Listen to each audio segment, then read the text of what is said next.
Yung emotional intelligence is a skill that you can actually develop. And then ultimately, if you have high self-awareness, good self-management, and social awareness, that leads to better relationship management. So kung leader ka, importante itong relationship management. So if you're a leader, it's very important that you build a good relationship with the people you work with, no? Kasi yung level of commitment nila, yung kanilang ownership, accountability, yung attitude nila, depends a lot on how they view yung relationship nila sa'yo, di ba? Yung ating self-awareness allows us to manage ourselves. At yung ating self-awareness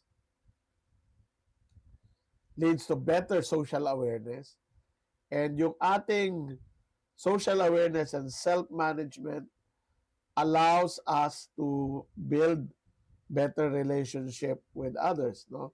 We're able to communicate better, we're able to influence others more effectively, and we are able to handle conflict and build trust with others, no? So yan po yung ating apat na domains ng emotional intelligence, okay?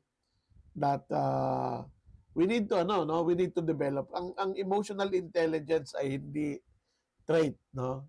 Hindi ito yung matalino ka o kaya bobo ka. Yung emotional intelligence is a skill that you can actually develop.